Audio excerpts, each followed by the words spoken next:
It's time for Coffee with the Chicken Ladies, a podcast for people who love chickens. Hey everybody and welcome. It's Chrisie&Holly from Coffee with the Chicken Ladies. We're here and this is episode number 96 of our podcast, where we talk about everything chicken, family, fun, and more chickens. More chickens. We drink a ton of coffee. I'm talking a ton. But most important, we hug chickens every day. And kiss them too, don't forget. We brew coffee from a little coffee house here in Bel Air, Maryland. Holly Ann, what kind of coffee are we brewing today? Today's coffee is caramel pecan. That was a Sophia pick. It's good. So, good job, Sophia. Are you ready to sip some coffee and chat? I am. But first, a word from our sponsor. We have some exciting news to share from our sponsor, Grubbly Farms. This month, you can receive 30% off if you're a first-time buyer. I'm a longtime subscriber, and my flock love the healthy, nutritious treats, plus all products ship free. If you haven't heard, Grubbly's has a fantastic layer pellet and crumble feed. It's packed with plant and insect protein. It's perfect for those picky chickens and ducks. This offer does not apply to subscriptions and cannot be combined with any other discounts. It's a great time to try Grubbly Farms if you haven't yet. Use the code CWTCL30 for 30% off your first purchase. Try it today. So I think there is something we need to address this week. Skippy. Yeah, and a lot of people have heard about Skippy, and for people who haven't, he was a llama who was attacked on Holly Ann's family farm, a llama that she had had 18 years. 3 of his legs were shattered. We are actively looking for who did this to him. Right. I am okay. I'm functioning. I am completely heartbroken. Skippy and Blackie were my first 2 llamas. Yeah. And I learned everything with them. I will miss him forever. But I want to say thank you to everyone for all of the well wishes and just sharing the story. The outpouring of support for this has been absolutely overwhelming in the best way possible. The day it happened, in that moment, you lose faith in humanity. Oh, yes, I did. And then when we made it public, you gain a little bit of it back because you realize how many really, really good people are out there. And we are not going to stop until we have justice for him. Holly did go in all the local news, the paper, the radio. If someone's out there and listening to us, if you know something, please do the right thing. Please call the Cockeysville Police Department at 443-887-1820. And as you pointed out, we will not stop. There will be justice. Thank you one more time to everyone who reached out for all of your condolences and well wishes. We really appreciate it. Spending time with the chickens and the sheep and the other llamas and alpacas has been a great comfort.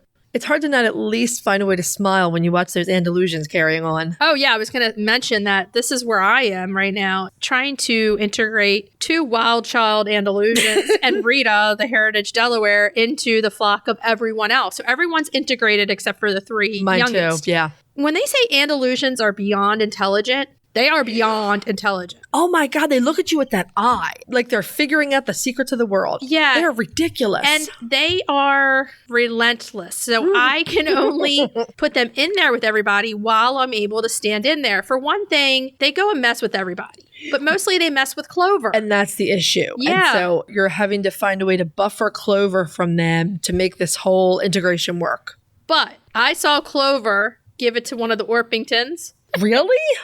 She turned around and just pecked her on the head. Not hard, but I'm like, you go, little girl. Wow. You the Orpingtons. make your place. But then she'll hide right between Stella and Charlotte to hide from the Andalusians. So she'll peck an Orpington and then she'll hide behind an Orpington. Or in between both of them because they're big. They're big. So somebody will try to chase her and then she runs in between those 2. Like, that's funny. Oh, try me now. Come on. My Orpingtons are enormous. Are yours? Huge. The Jubilee Orpingtons? Yeah. Like Gertie. They make Gertie look small. Right. So with my 2 Brahmas, so I have Eclair and I have Suzette, my previous generation Brahmas. Suzette's on the small side. She's a buff Brahma. Right. And we all know that Eclair is a bouncing 8 pounds plus. The Orpingtons next to Susie make her look small. Yeah. And they're almost the same size as Eclair. And they're 4 months. Yeah. It's crazy how big they are at 4 months. Mm-hmm. Just stunning chickens, too. Yeah. News bulletin. This is good news on my end. Clover is now going in on her own at night. Yay! 2 different nights, 2 nights in a row. The first night, we don't know how we went back and she was in. So we watched last night. And it takes her a little bit of time. Neurologically, she's not there. Right. but she jumped on the side and went in. Yay! So if she needs to lay an egg, she's able to get in the coop. Oh, that's fantastic. At night, she's able to go in. So these are all good things. Clover is very near and dear to my heart. She has fought through so much in her short little life. She's absolutely precious. She's a fighter. But every day she amazes me. Yeah. Okay, so if you're listening to our show and you're loving it, head over to Apple Podcast and leave us a written review. It does amazing things for the growth of our show. And while you're there, hit the subscribe button. That also helps us grow. If you're looking for other ways to support the podcast, you can visit our Etsy shop, see what we have on offer there. You can visit us on Patreon, patreon.com/coffeewiththechickenladies. Check out our levels of membership. The top 2 tiers get a monthly bonus episode. The other thing you can do to help support the podcast is visit our show notes, use our affiliate links and codes, and buy products from our sponsors. Yay! Hey, Chris. Yeah. Do you like subscription boxes? Does it have anything to do with chickens? Of course. Then yeah. Let me take a minute to tell you about the Chicken Love Box. If you love goodies for your chickens and you need to go to chickenlove.com. I love the mega box. Tons of useful products for my flock and a chicken tea for me. You can't go wrong with a chicken tea. They are so cute and so soft. In the August box, I absolutely love the chicken pot holders and the IKEA scrub brush. My chickens are going crazy over those grubbly grubs in that box. And the chicken note cards are going to be great to send into school with the teachers. Boxes start at $39 a month. They ship immediately after your order, and shipping is always free. Such a great deal. Don't wait. Get off the nest and click already. Use the code CWTCL50 for 50% off your first box of a 3-month subscription or more. That's chickenlove.com. That's chickenluv.com. Get your subscription today. Have you heard of Strong Animals Chicken Essentials? They make natural supplements for your flock. Strong Animals has used plant-based products and natural approaches to promote the health and vitality of backyard flocks. Their products contain organic essential oils, prebiotics, and other natural ingredients to support the immune system and digestive health. Give your chicks and chickens what they need to thrive with Strong Animals health products. Visit getstronganimals.com today. The Breed Spotlight is brought to you by Murray McMurray Hatchery, defining quality for generations. For over a century, Murray McMurray Hatchery has remained a trusted family-owned business working tirelessly to ensure our poultry meet the highest standards. Whether you are an experienced enthusiast or just embarking on the journey, look to McMurray Hatchery for guaranteed quality, rare and heritage breeds, low minimums, and all the supplies you need to raise your flock. Request a free catalog, and don't forget, pre-orders start November 2022 for the spring 2023 season. Ta-da! Breed Spotlight, yeah! Breed Spotlight, yeah!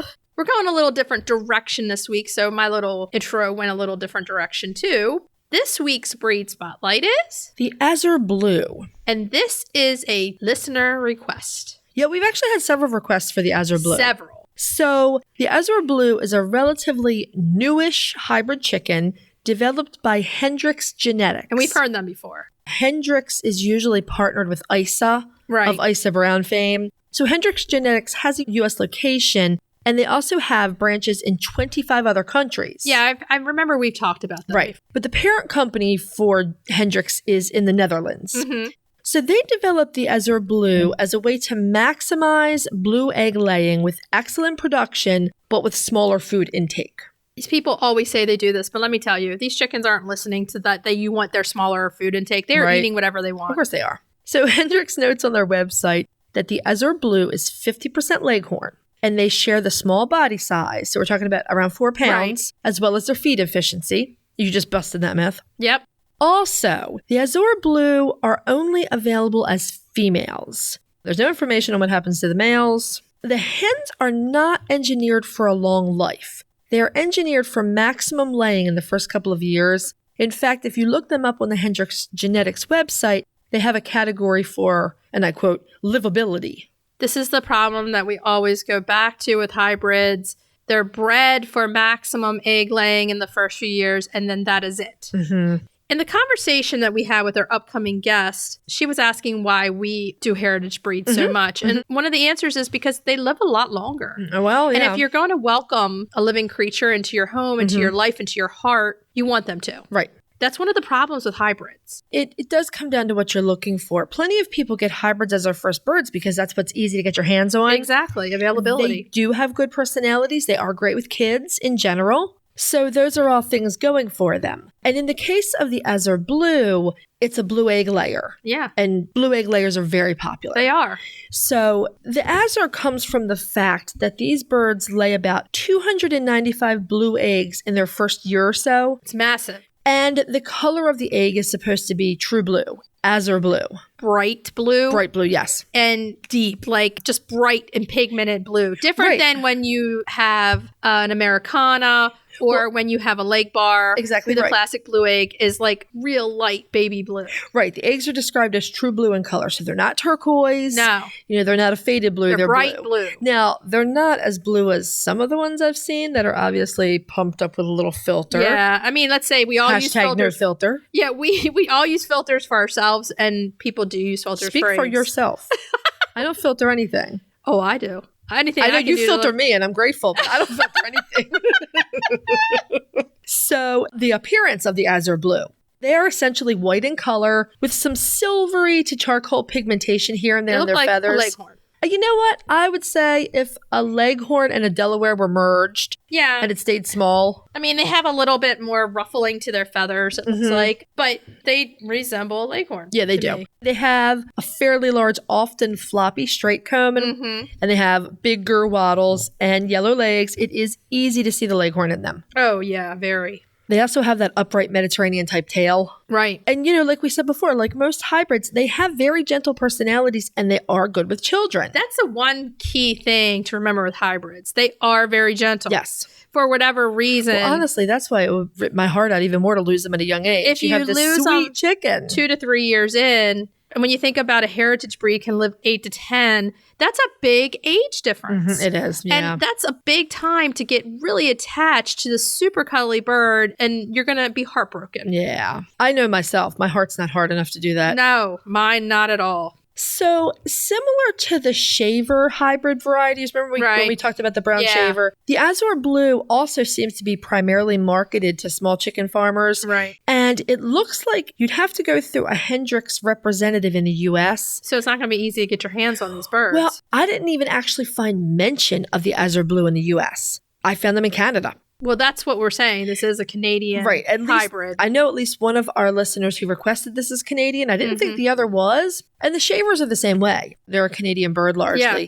And in Canada, Hendricks might be selling parent stock to hatcheries because I did find certain hatcheries that were selling them directly. Oh, yeah. Azur Blues. I also found farm supply stores that listed them for sale. I think this is basically the Canadian version of one of their hybrids. The blue egg laying hybrid. Yeah. Really, if you're looking for a good alternative in the U.S., the best I came up with was the Whiting True Blue. I can see that. Again, they lay that bright blue egg. We know that the Azur Blue is 50% Leghorn. We know that. Yeah. But nowhere else could I find the other breeds. Okay. Nowhere Which is else. strange to me. Well, no, actually, it's not because a lot of the They don't have genetics to give them. companies that do hybrids don't always share it, right? Yeah, they don't have to. So the Whiting True Blue is also Leghorn Right. and Americana. Right. So you've got these two good basic breeds right there that make your Whiting True Blue. I don't know if you can get the Whiting True Blue in Canada. It might be One you or have the to get other. the Azur Blue. Yeah. Yeah, if you're looking for a True Blue laying hybrid. So if you are in Canada, I would do a zip code search for Azur Blue and see who you can find locally. You may Right. as well get them locally if they're widely available. Oh, yeah, for sure. In the US, if you are looking for the Whiting True Blue, Murray McMurray Hatchery has them. Yes, they do. I know what I was thinking of. The eggs, they remind me of exactly like a robin's egg. That Robin's egg same- blue. Mhm. Yeah, totally. I mean, if that's what you want to picture in your mind as we're saying this. Honestly, to have a blue egg, I would more or less go with an Americana or a leg bar, more of a traditional chicken. It's not going to be as bright blue. I even think you're better with the Whiting True Blue over this one. Maybe. The company has not released the other half of this chicken breed. I saw some people listing some breeds, but when I did further research, it turns out what I was finding were breeds that were listed that have gone into something called an Azur Ager Okay. that a farm here in the US had developed. These are not the same No. as the Azur Blue from Canada. So if you find that list, it's like Sage Ager and I want to say cream leg bar, some other things mixed in there. That is not the same as this chicken. So to recap, Whiting True Blue in the US is half Leghorn, half Americana. Azur Blue in Canada is half Leghorn, half we don't know. Right. The problem with it is genetically, it does strip a lot of their hardiness out.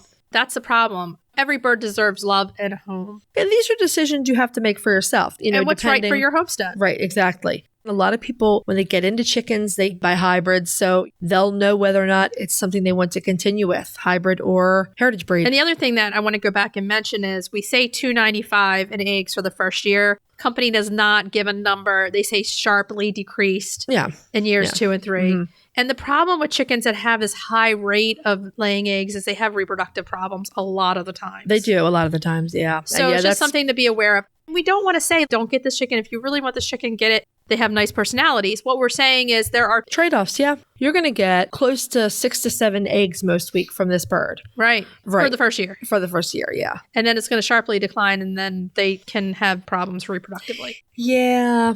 But they're a really cute bird. They remind me of a leghorn. And the eggs are stunning. So eggs are beautiful, that's for sure. Yeah. So if you're in Canada and you have this bird, we'd love to see a picture. Absolutely. Share it on our Instagram. We'll give you a story. And if you are interested in the Whiting True Blue, we do a breed spotlight on the Whiting True Blue and the True Green. It's actually a really interesting story. It is. Over on Patreon. So if you are not a patron of the show and you're interested, go over to patreon.com/coffeewiththechickenladies and check that out. $3 a month and you get an extra episode. That's right.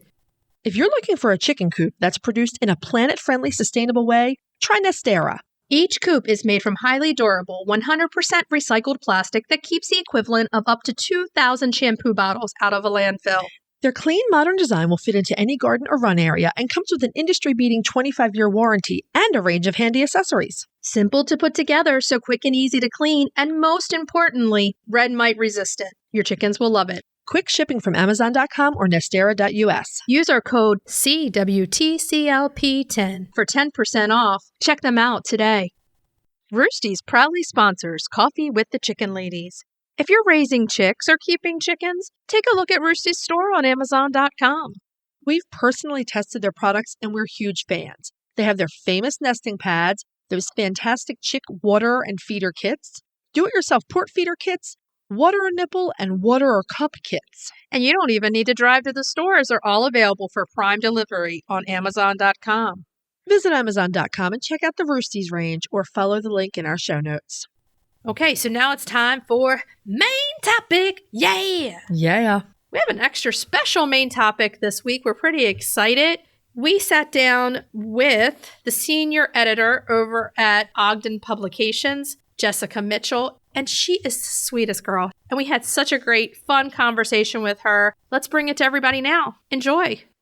Jessica, welcome to the show. Thank you so much for joining us. Oh, thank you. I am so excited to be here. We've been really looking forward to this interview. So just to give our listeners a little background, can you tell us what you do at Mother Earth News and Ogden Publication and just a little bit about yourself and your background? Sure. My official title at Ogden is senior editor, and we're a company that publishes a bunch of different magazines and a lot of different types of content. And so really, I'm an editor that works on magazines and podcasts primarily. When we're publishing physical magazines, I'm there to help edit the articles and be in touch with the authors and really just get it to a great point where it's ready for publication. And then I also help with our podcasts. We have a podcast called Mother Earth News and Friends. And that's really just a way to build on the content that we already have in our magazines where we interview people. And so I also am an editor in that aspect where I'm not just looking at words all day, but I'm also planning content, coming up with interview questions, helping develop and produce those podcasts. So it's been really fun to explore what being an editor means. It's not just always about getting an article and getting it out into the world, but all these other different facets of what editing means. That's what modern day editing is. And it brings a whole new facet to the world. And it brings the digital era in and podcasting and putting yourself out there where before you really couldn't do it. This is really fun stuff. I love it. Can you tell us a few of the magazines that are under the Ogden Publications that you work with? Yeah. So our main flagship magazine that Ogden acquired a little while ago is called Mother Earth News. And that is our big publication It is a sustainable lifestyle magazine. So we cover a lot of different topics under that. So everything from farming, gardening, organic processes, how to have a lifestyle that is based in nature and natural living. We really focus on the practicality and the feasibility of living that lifestyle. So it's stuff that's very environmentally minded. We try to be as respectful about our environment and living alongside that. And so that's what Mother Earth News is all about. And then we also have a couple other big publications. Grit magazine is another big one. That actually started as a newspaper in the 1800s, I believe. Wow. It's been around for a long time and it's evolved a lot. It actually started out in Pennsylvania,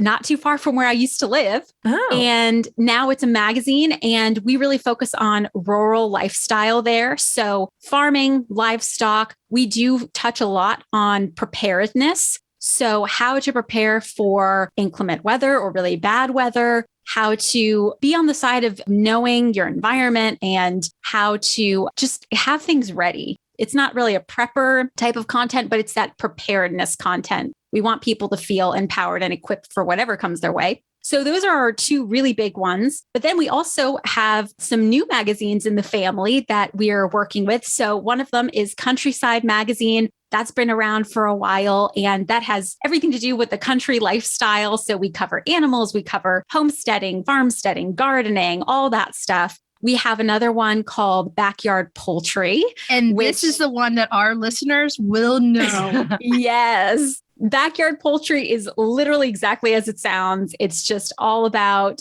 raising poultry, how to adapt that to your lifestyle, and just all the things that you need to know in order to have a successful poultry keeping experience. A huge part of that is chickens, but it will also touches on a bunch of other poultry. So we have that one. We have one called Goat Journal. Nice. And again, that's literally all about goat keeping and what that entails. We make sure that it is very plain and to the point that our readers know what they're getting. And then another one we have is Backyard Beekeeping. And that's something that, I really didn't realize how big of a community beekeeping was until I started working in Ogden. And so we have a whole publication dedicated to that and how to raise bees and all the different techniques and strategies and ideas that come with it. Let's face it, we all love honey. Who doesn't like honey? We need to save the bees to save our planet. So yeah. And those are all of our big magazine titles. But then we also have an online presence. So for all of those titles, we have websites and we have social media presence. We also do the podcast, as I said, that's connected with Mother Earth News, but we also will have content there that's connected with some of our other titles. Mm-hmm. And then another big thing, which I think we'll touch on a little bit later, is our Mother Earth News fairs, which is literally just bringing the magazine content to life in person for people. And that's really all of our really big stuff that we do, plus a bunch of other little things. So much. That's fun. A lot of really amazing stuff. Yeah. Yes. Love it. It's very exciting to work in this type of environment and to learn so much along the way. I'm always so excited to plug our stuff. We're so excited to talk to you. I have been a very long time subscriber to Mother Earth News. I want to say that Ogden is maybe the third publisher to have Mother Earth News since I first subscribed back in the dark ages. Mother Earth News was a title I really wasn't aware of until recently when I applied for this job. But I connect with so many people nowadays who talk about knowing that magazine through all its different iterations and publishers. And I just think that's so cool. Like they can see where the magazine's been and just how long time of a subscriber and reader they are. I just love that so much. So do you have some background on yourself, animals that you have? So I really did not come from a farming background or really even a gardening background. I was born technically in New Jersey, but raised in Pennsylvania all my life. I went to school there. And we lived in more suburb kind of areas and maybe a little bit of rural, but it was very much just a lot of towns and stores around us. And we always had a yard, but my family just wasn't one who did that. I mean, I think the closest thing we came to was we moved into a house that had a raised bed. I didn't know what a raised bed was back then, but it had one tomato plant and I would go out to just pick them. And, you know, eventually that garden just kind of faded back into the ground. So I didn't really have that history, but I did really love nature. I loved animals. I loved being outdoors. I have a lot of great memories. Some of my strongest memories are just enjoying the outdoors with my family. I had a friend growing up who had this little mini farmstead on this property. It was built in the 1700s and it was by a creek in the woods. And she had ducks and chickens and dogs. And it was all these things that I didn't really grow up with. And I got to learn just little bits of skills that way. We would go out and we would pick raspberries and blackberries. We'd go canoeing. We would play with the chickens and such great memories of that. And so I went into college just having that love in the background, but I studied communications and theater, which was awesome.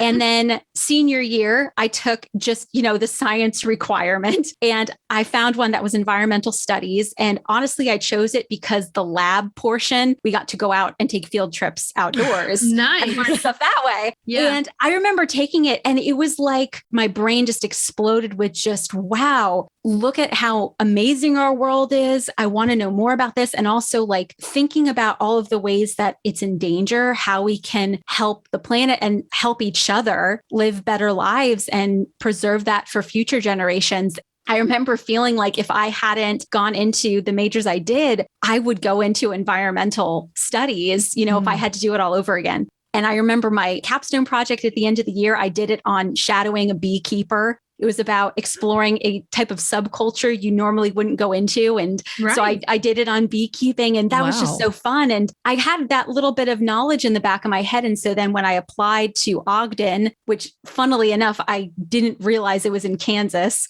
until they asked to interview. I thought the company was great. And then I totally forgot to check where it was. And then it was in Topeka, Kansas. And I was like, I'm from Southeast Pennsylvania. Like there's no one out there I know. But the interview was so great. And I just loved the work they were doing. And so I joined the online team, the web services team. And then that funneled into a job in editorial. And so my background is really not just coming from a place of growing up on a farm, but more just this love of nature and wanting to learn more about it and how to do it in a way that helps people. And I also just love stories and storytelling and being able to work and meet so many amazing people and learn from them. And I almost feel like I'm just this lifelong student in this type of job where I get to research and learn stuff every day. And then more and more that just builds on my own knowledge. I can do my job better. You're bringing in the diversity of not always being on a farm and being in nature, but living in a suburb and bringing that in. And that's a different aspect. And you bring in a different way of looking at things. And that definitely helps the magazine build your knowledge in different parts. And everyone can feel that reading it and feeling good about it. Yeah, absolutely. So what does a day in the life of a magazine editor and podcaster look like?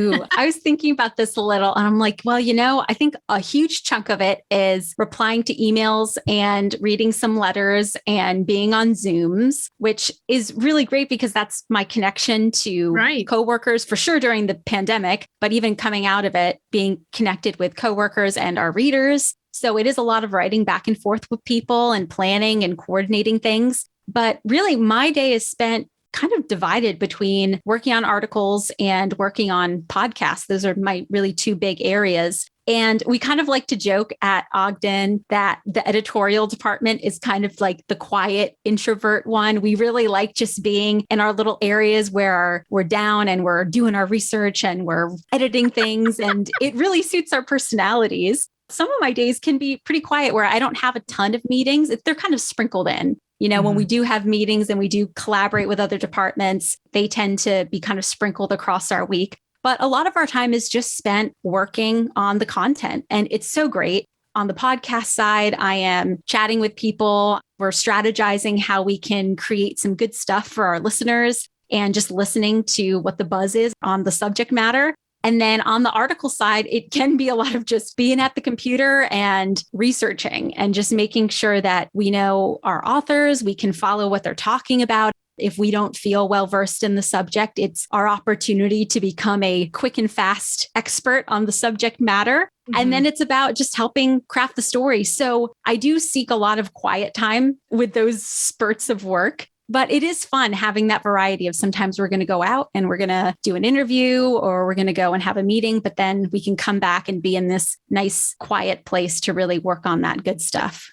With the podcast aspect, I like that because what it does is it brings the magazine to life. Let's face it, we're doing this and that, and it gives the opportunity that if you don't have time to sit and read for 10 minutes, you can make dinner and listen to what's in the magazine on the podcast. That's Absolutely amazing. You did a podcast, I think it was last month, the one with the farmer's market. I love it. It's taking something that everybody loves to do on a Saturday morning and bring it to life off the pages of the magazine. That was such a fun one to do. And that was an off-campus project where we were outdoors and we had to make this setup. And I remember there was a train in the background. We had to figure out how to work around. And it was just so beautiful out. It was just a perfect summer day. But it was also so fun because, yeah, like you said, farmer's market is just something that a lot of people can relate to.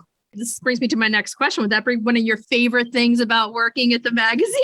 Oh, man, the publication? Such a hard question. It is for sure. I feel like I can narrow it down to two little facets of the job. I think on the one hand, there is kind of maybe the selfish side where I feel like I can just be a student and I can learn. And so much of the stuff I'm learning, I can just apply to my own life. I learn how to pickle, I learn how to make bread, and that's part of my job. And then I can go experiment with it because that helps me be a better editor. I love that part. But then the other part that I really love is just being able to be out in the community, whether we are working on something like a podcast or a video and we're working with the people we want to feature and who has such great knowledge and stories. But then also when we have things like our fairs and I'm just there to network with our readers and our listeners, the people who interact with us in our audience, that's always so rewarding because I feel like with a lot of office-based jobs, sometimes we can get into that mindset of just being at our computer or being at our little departments and we get the work done and we love the work and it gets out and we have that pride in that finished product.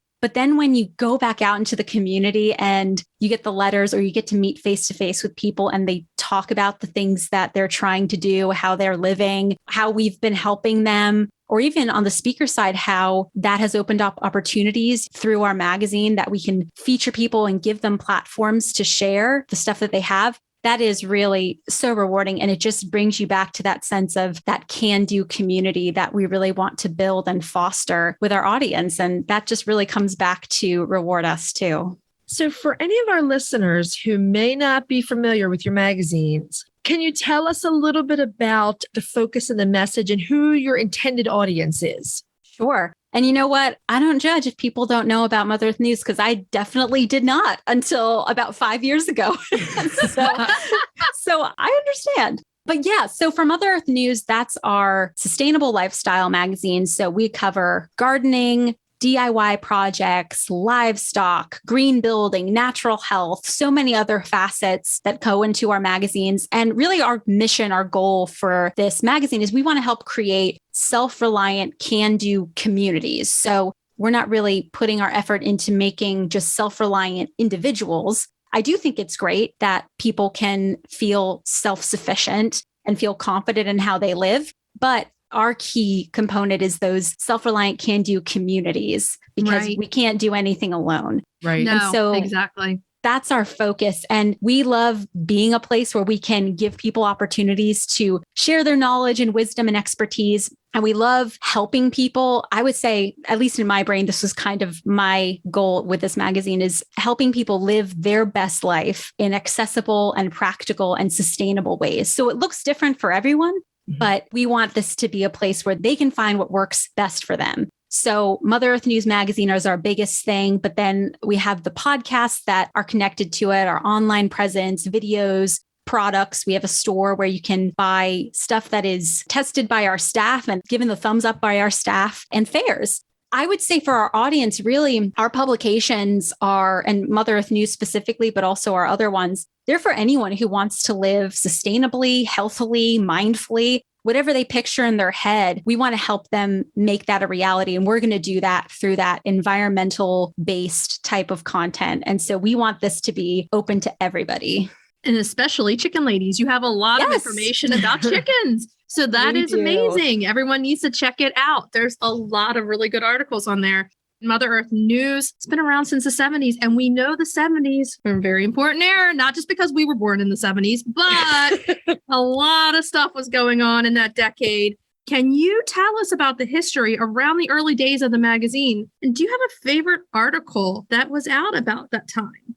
I loved this assignment. I got to go dig into our physical archive that we have at our Ogden headquarters to learn a little bit more about the history. But yes, 1970s, so much was happening during that time. But I know one of the big things is people were wanting to live off the land more, get more connected with the environment and find ways to save it and preserve it. And that's where Mother Earth News sprung up. So I went and did some digging and found some articles that we have and issues that we have dating all the way back to the very first one. And maybe I can email these to you guys. I took some pictures since I can't take them with me, or at least I'm way too worried to take them with me. Yeah, exactly.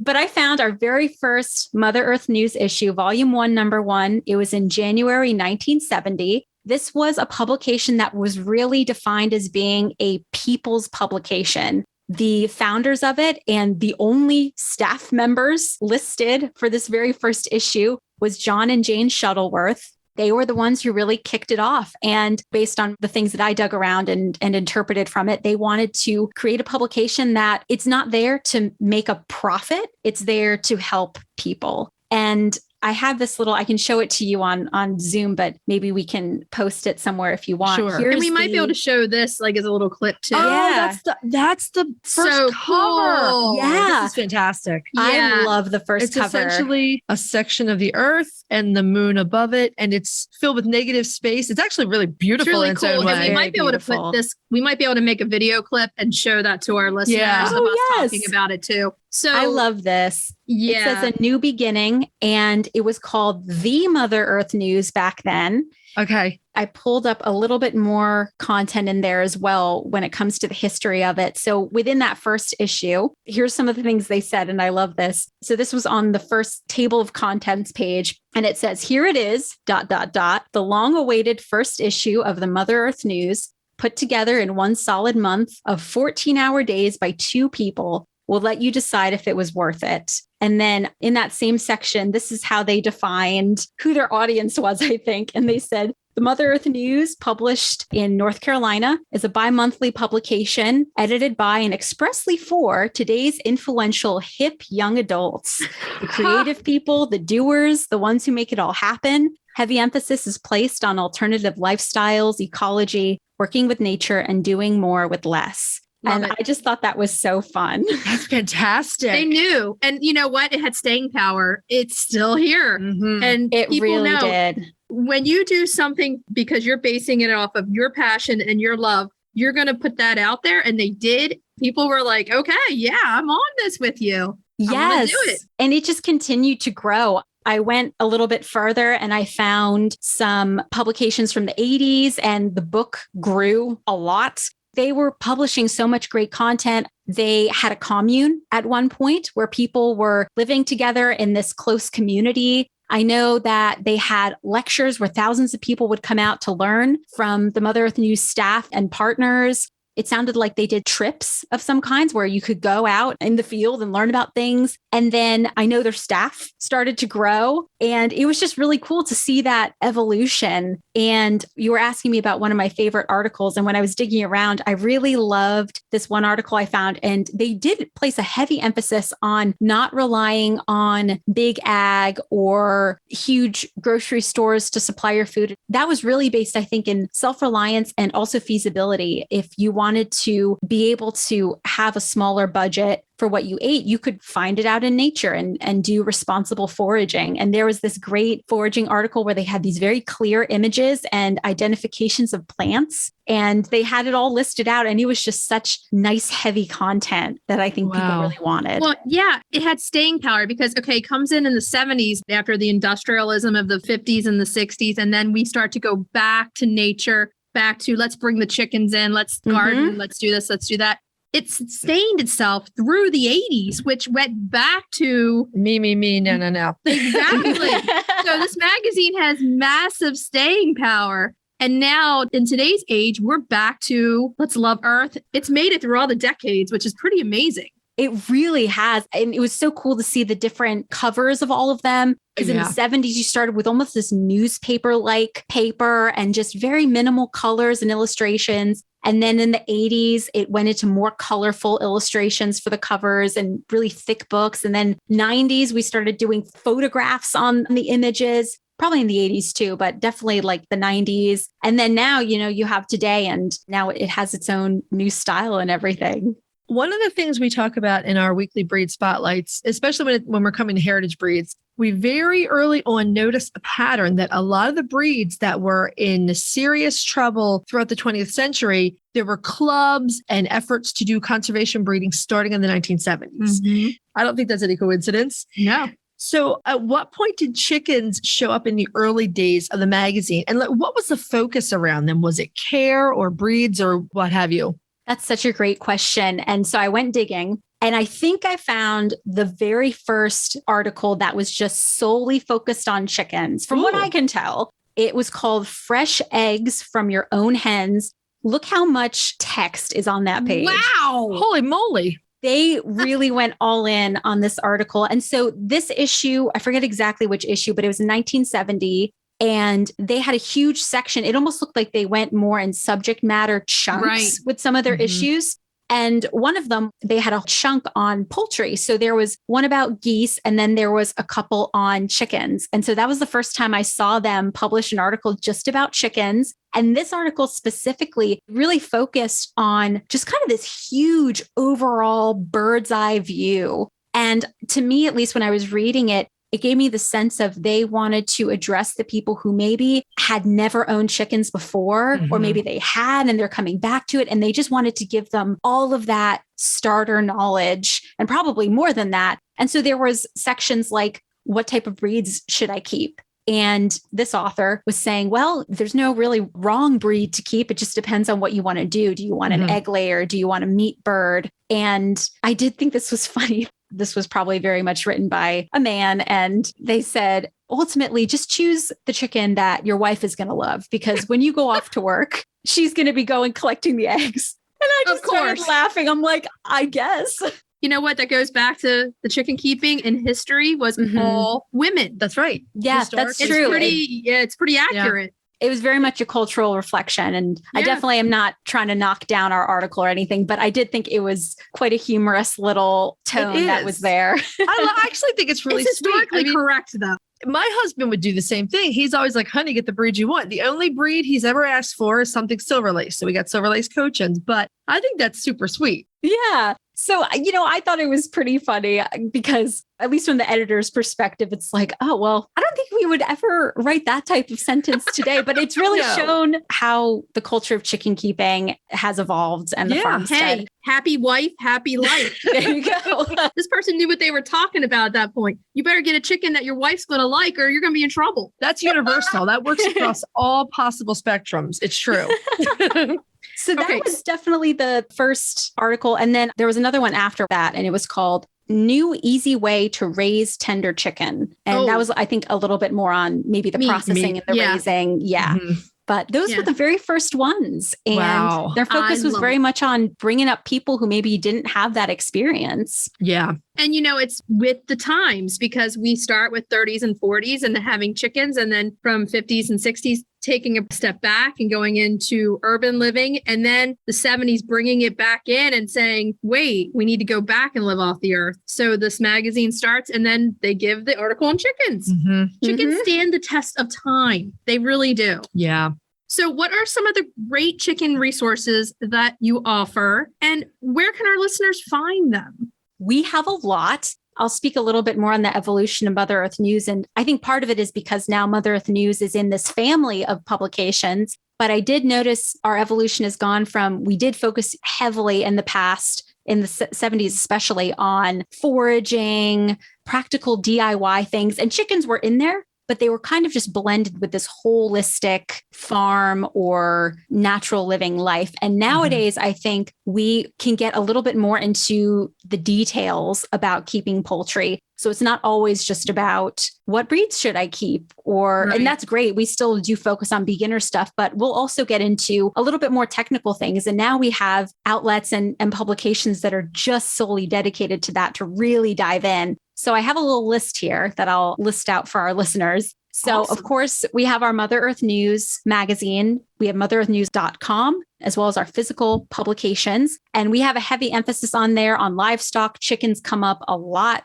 I think one of our most recent issues had another chicken article in there that we just published. We have Grit magazine, that's rural living. And again, we have a lot of livestock there. It's just grit.com, or you can go and subscribe to the physical magazine. And we do a lot with poultry there. A lot of times that one has a little bit more of a rural emphasis versus Mother Earth News, where we really try to do both rural, suburban, urban kind of emphases. But it's all great information. We also just like the name of the magazine, Grit. Yes. I mean, you don't get better than Grit. Like, you're getting the information at that point. Yes, Grit. I love the name too. It's such a great tone.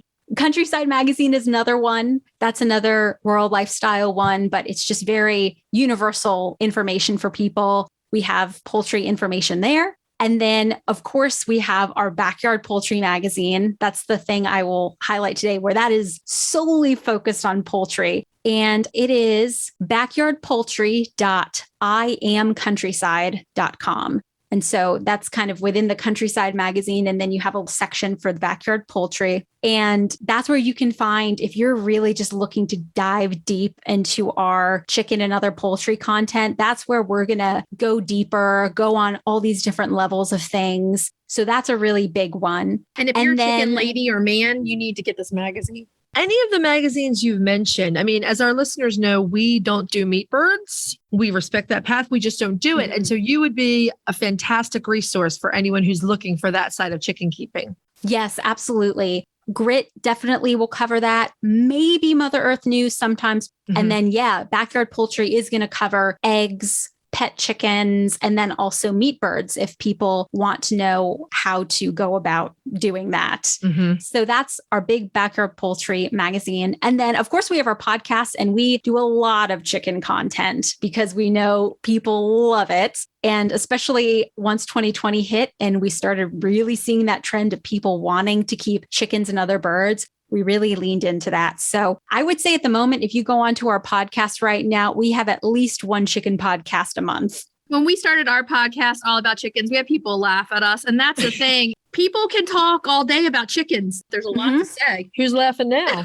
I know. Seriously. You don't realize how big it is when you step into the world. It's a big world and there's a lot to know. So having multiple resources out there for people to go to get information, number one, that is reliable. And that's the thing that we want to make sure that everyone listening knows, that you're fact checking, you're looking at everything in these magazines, and you know it's reliable information that you're giving out to people reading. The other thing is, there's nothing better than sitting in a chair, thumbing through a paper magazine. Yes. It's one of the best little luxuries in life. And what chicken lady wouldn't want to be sitting looking through a complete chicken magazine? Come on. And you can keep it, put it on your shelf as part of your chicken lifestyle decor. Yes. Exactly. Yes. It's so cool. You will pry my paper magazines and books out of my cold dead hands. I love them so much. They're so great. I literally have a whole bookshelf just dedicated to our issues because we get them automatically and I just can't throw them out. They're just or recycle them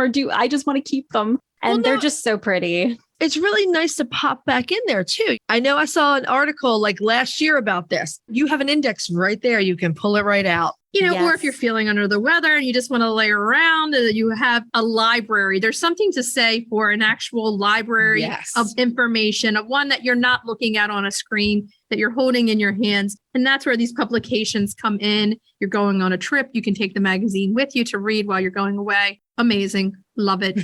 Yes, it's so wonderful. And speaking to the design and the fact checking, I would just love for listeners who are wondering, because we are right now in a time where it can be really hard to figure out where are my resources, what resources are important to me. And I've just been seeing that struggle of where to get the right information. And as a reader, I value that a lot too.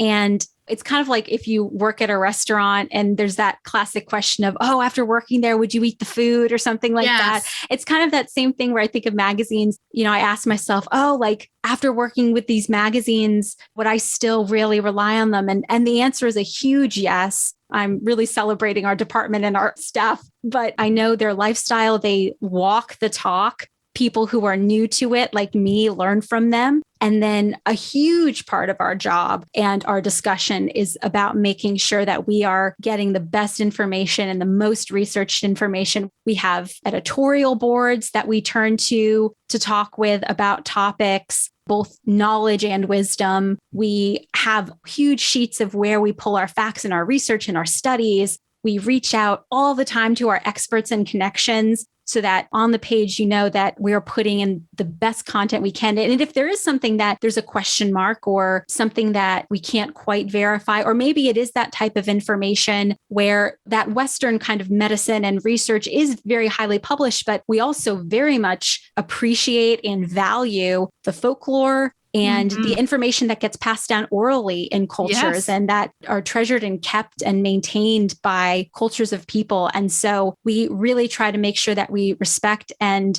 make clear where we're getting our information. And all of that is really valuable. And so we really try to make that clear in our publications too. So I just wanted to add that little plug. I love that because it's so hard for people these days to navigate the system of information. There's so many people out there that want to put their wealth of information out, and whether it's true or not, you have to navigate that and figure it out for yourself. So knowing that you have all this behind you is awesome. I think you should celebrate your staff members and your accomplishments because the amount, we do our podcast, but you're covering so many more topics than just chickens. And it's such an incredible body of information to go through. Well done, all of you. Yes. Oh, thank you. I'm so thankful for our staff and then just all the other people that we work with who are bringing so much great knowledge and expertise. Sometimes I'm just the person who is there to just help bring life to the platform. And that is such a rewarding thing to see that whole process happen. Oh, I'm sure. The Mother Earth News Fair, which we touched upon a little bit earlier, this looks like a great event for chicken keepers and homesteaders. Can you tell us a little bit about the types of things that are usually offered at the fair?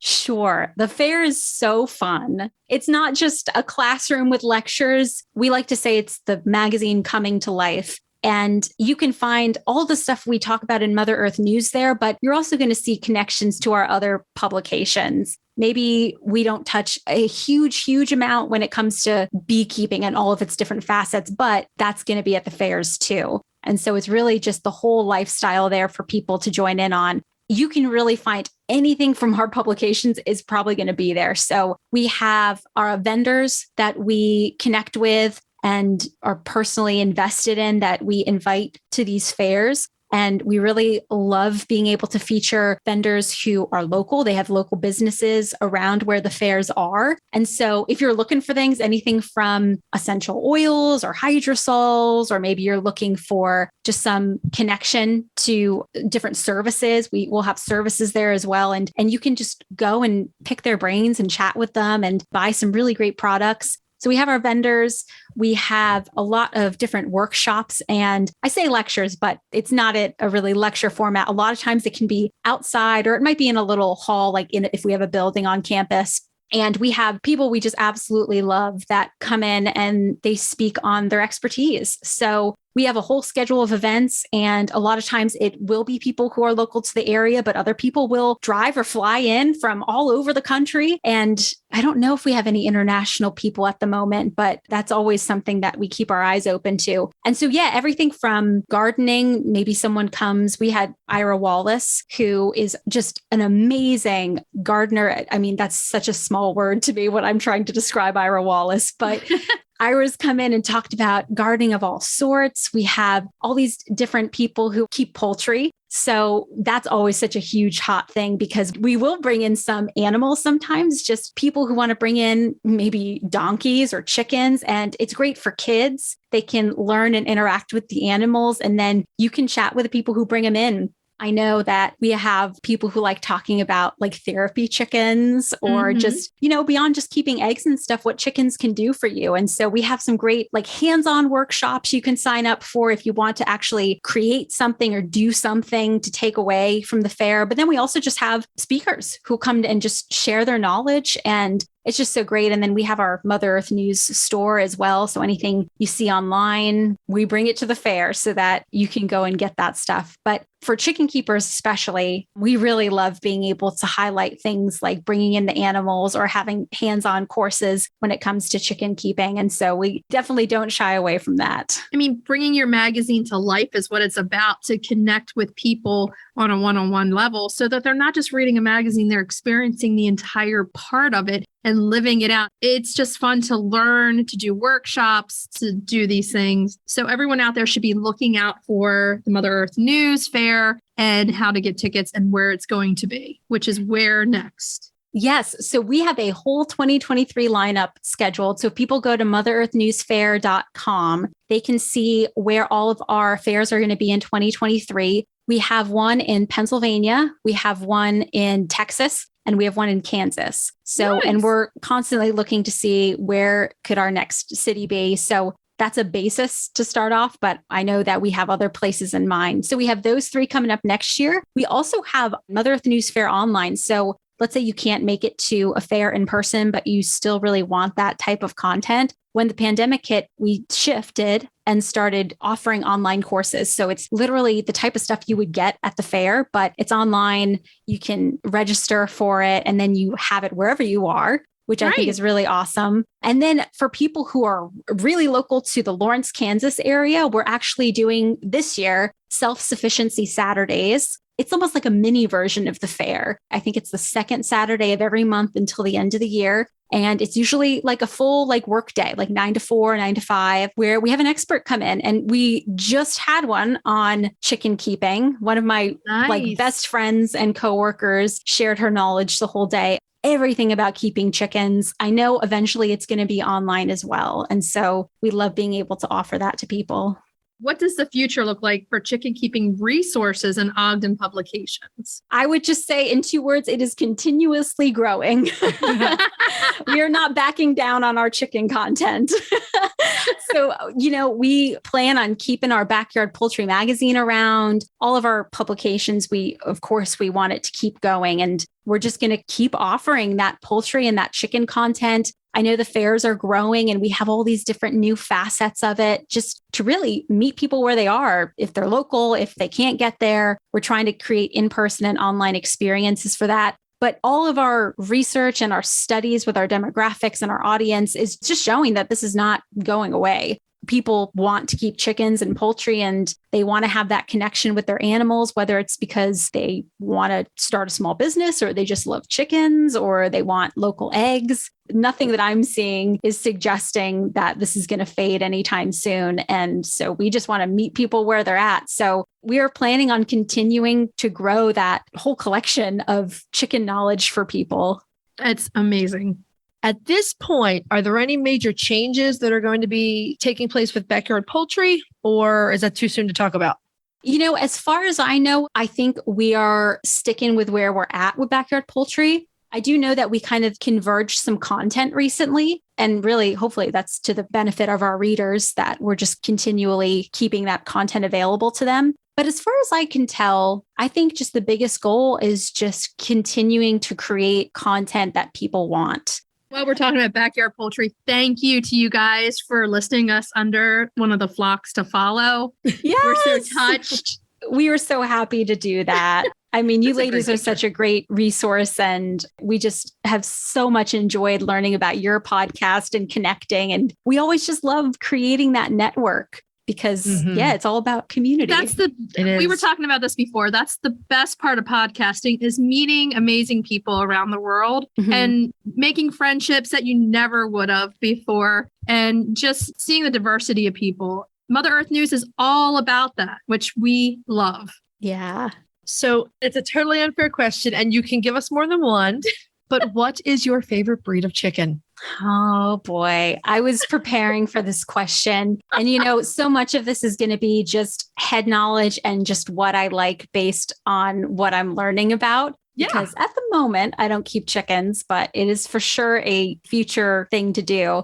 But in general, I love the furry-footed ones, like the feather-footed chickens. I don't know what it is about it, but sometimes I'll see those furry-footed, like one of my good friends, she had a couple feather-footed chickens and I would just see them like run across the yard and something in my brain, I was just like, oh my gosh. They are the cutest things ever. Something so sweet. And so I did do some digging because I was like, in my head, I can kind of picture some of the chickens, but I'm not quite sure like what their names are. And so then I just went looking because I was just curious what some of the dispositions are and stuff. And I came across one that I feel like if I were to just suddenly start keeping chickens, it would be in your flock.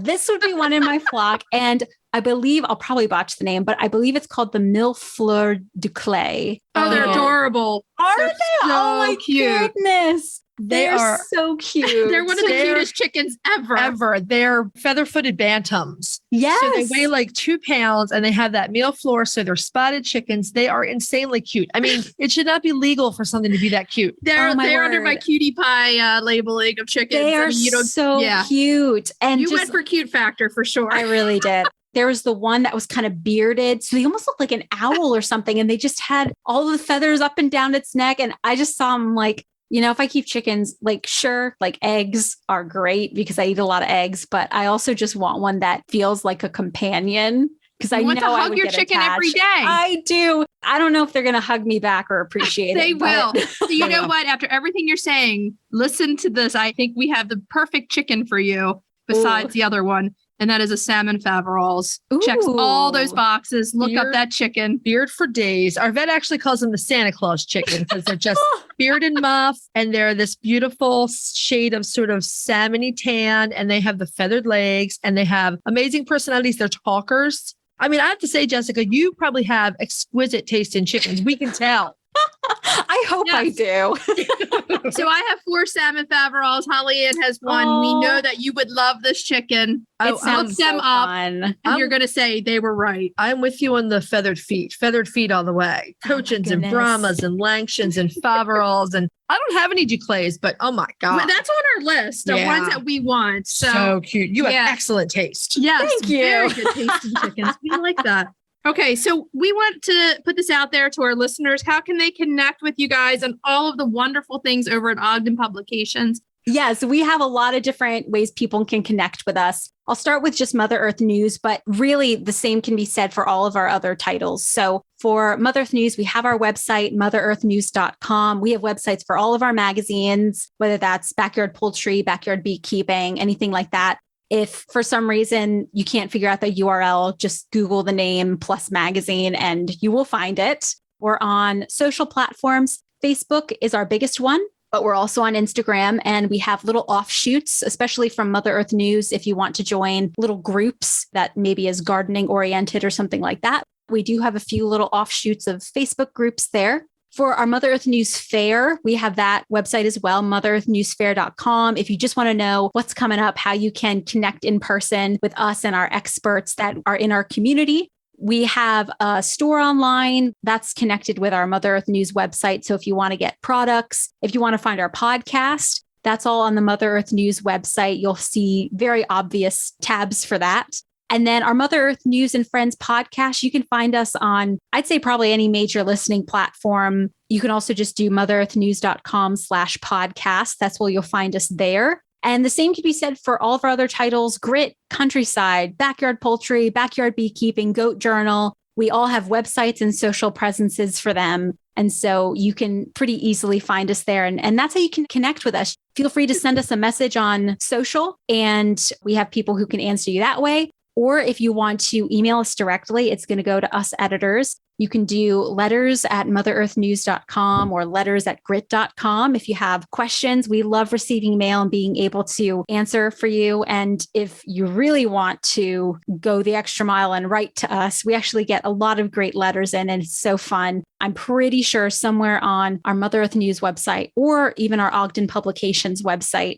you can find a mailing address there if you want to write us an old-fashioned letter. And we are so happy to connect with you and answer your questions. Nice. What a wealth of information. A rich wealth of information. Exactly. It's fantastic. It's been so much fun with you this afternoon, Jess. I mean, just sitting here, getting to know you. You are such a sweet soul and so much fun to talk to. And you bring a lot of light to Ogden Publications and a lot of love to what you do. Thank you so much for talking with us. I'm sure our listeners are going to love hearing all this great stuff about Mother Earth News and Ogden Publications. Thank you so much for having me. I loved being on your podcast and getting to know you. You're both so great. Oh, thank you. And again, you have exquisite taste in chickens. Thank you again. Have a great weekend, and we'll talk to you soon. Sounds great. Bye. Bye-bye. We just want to say one more time, thank you so much to Jess for taking the time to sit down and talk with us. We're looking forward to great things from Backyard Poultry Magazine and the rest of the magazines that have joined the Ogden Publications family. So much fun. We love it. Okay, so let's move on to cracking the eggs. Cracking those eggs. And this week, we're doing something fun. Let's shoot off the fireworks because we're doing. This is my strawberry rose celebration cake. Celebrate good times. Come on. Let's celebrate with this cake. It's a good cake. You know, I was playing around with this. I made this recipe back in June when my roses first started blooming. Right. And the strawberries were ripe. And I wasn't sure how it would turn out. But Pete and I both, we had our first piece of it. And we were like, oh, man, that is good. You're like, let's celebrate some good times with this cake. Yes. I just made it because I was developing the recipe, not because there was a celebration. But it needs a celebration. Yeah. So this is a big recipe that makes a really special cake. The cake base is 3 layers of vanilla almond cake with a splash of rose water. Then you're going to fill it with a strawberry rose compote. And then you're going to frost it with an ermine icing, also called a cooked buttercream icing. Yay and yum. All that sounds hard. None of it is hard. It's just that you need to make time for the steps. Right. The other thing is you can make the whole thing gluten and dairy free if needed. Of course. That's in all of our recipes. All of our recipes, yes. We both have to be able to eat them. Absolutely. And you will need 3 fresh eggs for the cake. As always, you want them at room temperature. Yeah, it's one of the things we learned. Easy things that will help your baking taste even better. Mm-hmm. This is so good, especially if you can make the strawberry rose compote from your own strawberries and maybe your own rose water. But if not, we have tested this with store-bought and frozen rose water and strawberries, and it's still ridiculously delicious. Of course. So whatever you can get your hands on. So if you don't have it, hey, it's okay. Yeah. And again, just a reminder, this has several steps, and it's ideal to start it at least a day ahead of time. The strawberry rose compote calls for rose water. Rose water you can buy or you can make your own. I'll link to the easy way to make the rose water. What you want to know is it's not true rose water. It's almost like rose tea. So very easy to make. Yeah. So just an aside. Then you're going to need a pound of strawberries and plenty of sugar. And in this house, you use always plenty of sugar. The cake and the frosting together, you're going to need 4 sticks of butter. It's a celebration sounding cake. like what you got the recipe out of that cookbook, the very first cookbook in the U.S. Oh, with pounds and pounds of butter. Yeah, no. No, this one's mine. The cooked buttercream uses 2 sticks of butter and the cake uses 2 sticks of butter. I used Earth Balance because I can't do the real dairy butter. It's worth it. I mean, it's a celebration cake. You're not eating the whole thing by yourself. No, unless you really need to celebrate. If you just get a fork and put the cake in front of you and just dive right in. I mean, it's okay. It's a celebration cake. Exactly. Now, the ermine frosting, the cooked buttercream frosting, it uses flour and granulated sugar. So you're not using like 3 or 4 cups of powdered sugar. Right. And it almost has a cream cheesy taste to it. It's so good. The cake itself, you're going to want all-purpose flour or gluten-free all-purpose flour, almond flour, sugar, the usual suspects, baking powder, salt. We said 2 sticks of butter, the 3 eggs, vanilla extract, almond extract, more of the rose water, and 2 cups of milk or oat milk or other dairy-free milk. The other thing is, if you're using salted butter, take the salt out of the recipe. Because it's already in your butter. So I've never found an unsalted dairy-free butter, so I automatically omit the salt. But yeah, if you're baking with unsalted butter, use that pinch. If not, I never buy salted butter, ever. It's always I unsalted. never used to either. My needs have changed, so I've got to do what I've got to do. So the way you assemble this cake, it is a triple layer cake. You're going to frost the layer, put the compote on top, and then put the top layer on. Then you're going to frost it the rest of the way. This looks gorgeous with like sugared rose petals. Oh, yeah. Which you use egg white to make. Sugared rose petals and strawberries on the top, or really get creative. Any kind of flowers on the top of this looks amazing. Oh, yeah. Have fun. Put a big shooter of confetti on the top. I like it. Yeah. Actually, I would have used this for my wedding cake. If it were your wedding cake, we just could have put a confetti shooter and been like, I would not have minded this. When you said I do, Joe and I could have had the big the cake shooter. could have gone off. Fireworks in the background. I like it. That would have been great. You know, because Joe did bake the cake for you guys. I don't know why he persists in saying that. But you couldn't do a confetti shooter on my wedding cake because there were sheep on top of one and chickens on top of the other. You could have had the chickens and the sheep shooting the confetti off. Oh my God. We could have dressed the chickens up and had them with little confetti shooters walking down. Next time I get married, I'm going to let you plan the wedding with me. There's not going to be a next time. You're forever with Pete. I know. You know this. Why didn't we have the chickens as flower girls? That I'm disappointed that we did not do. I didn't think about that. With little baskets tucked in their wings, like with the petals. I'm trying to visualize this. We did briefly thought about using Phoebe the lamb. Yeah. All you needed is a bag of animal crackers with her. I just wanted to get through that wedding and drink wine. And that's what happened. We did. We really did. Yeah. That's another story. Okay. Moving right along. Okay. So make this cake. Put some confetti shooters on it, take a picture, and send it to us, and we'll give you a story and let us know how delicious you think it is. And once you make it, invite your bestie over, get some coffee, and talk some chickens. You'll have a great time. Don't eat anything beforehand. Just eat the Come cake. hungry. The cake, 2 forks, and coffee cups, and You're good. You're golden. You're good. So let's move on to retail therapy. Retail therapy. Yeah. So we talked last week a lot about listener questions to us regarding crop issues and sauerkraut. Mm-hmm. It's so sad, and it happens. So we want you guys to be prepared for these things. So we're going to take another look at crop bras for a retail therapy and shout you out some places where you can go to get one. And we're going to also mention the vet wrap bra again. Well, right. If you're on a budget and you do not have access to any place to get a crop bra to you quickly and you're in need of one, a $2 roll of vet wrap. We have a video posted on our YouTube channel, how to make the vet wrap crop bra. It works. I would not use it long term. No, it's good for in a pinch. Right. It can irritate the chicken's skin, especially the skin on her crop, and it often roughs up the feathers. But in a pinch, it is excellent. So let's say you've got your vet wrap crop bra on and you know you need to graduate to something softer, more long term. Right. And for another reason, besides the irritation, it will loosen. Yeah, they do. Yeah. So then what do you do? What that does is it gives you time to get online and order one and use a vet wrap in interim until you get it. So here's one of the times I'm going to say don't go to Amazon because I've done it before. Right. Amazon crop bras are not great. There's only like 1 or 2 on there. There might be more since then. And they didn't work. Yeah, they didn't. Well, they didn't fit well enough is the problem. The fit wasn't right. They didn't work. Yeah. The best place, believe it or not, to look for these crop bras is Etsy. Lots of crop bras that are handmade, very top quality. We've talked about Crazy K Farms. Right. No, we really feel one. like that is the Lamborghini of crop bras. And we both own multiple. We have them just in case we need them. If you're going to have a crop issue, you're going to 100% need a crop bra.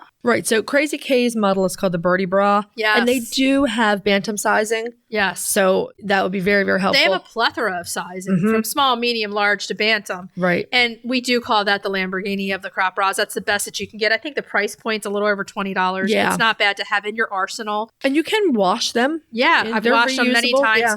They have long elastic strips, and they make them long on purpose because the chickens try to snap at them and they fray, and then you just cut them as you go. You can. The other really great thing about them being long is with some chickens, it's better to, instead of tying them like behind their neck and behind their wings, it's better to do a crisscross tie. Yeah. As you use it and you watch your hen with it, you'll figure out which is the best fit. Yeah. It's so important to use a crop bra with crop problems. So we want you to check it out.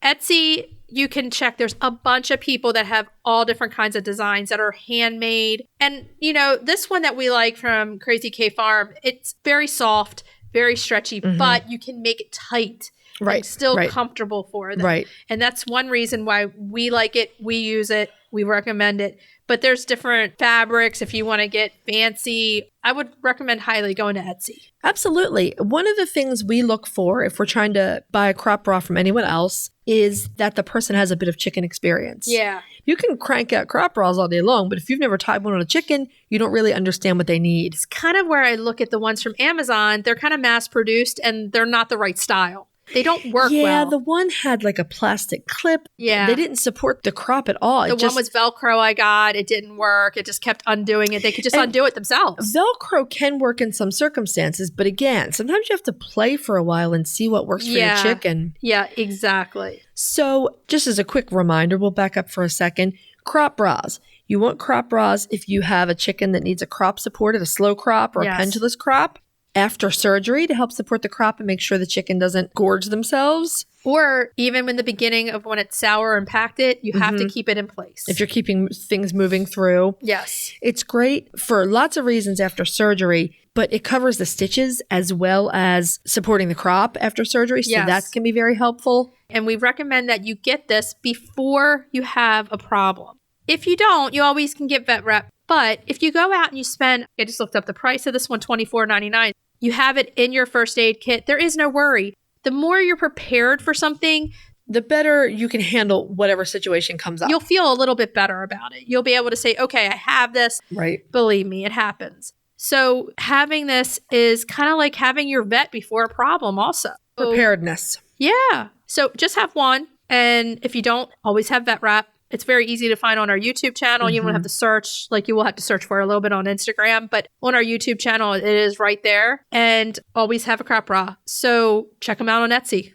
So should we tell everybody what we're talking about next week? Next week, lots and lots of fun. We are doing Andalusian 2.0. Oh, yes. Good stuff. We are doing a review of our Nestera coops. And we love them. We absolutely love them. If you are in the US and you haven't seen these coops, you want to listen to this episode. For sure. Our recipe is tortilla baked eggs. Another different way to enjoy your eggs. It's so easy. It's ridiculously delicious. And retail therapy, we're going to be investigating collectible jadeite chickens. We are huge fans. I'm talking huge of jadeite. We love the jadeite. Yeah. For sure. So what should we tell everybody to do until next week? Hug your chickens. Every day and kiss them too. We'll talk to you next week. Bye-bye. Bye. If you'd like to see more of us, please follow us on Instagram at Coffee with the Chicken Ladies. If you'd like to help us grow the podcast, please leave us a written review on Apple Podcasts. If you'd like to become a patron of the show, please visit our Patreon page, patreon.com/coffeewiththechickenladies. Thanks for listening.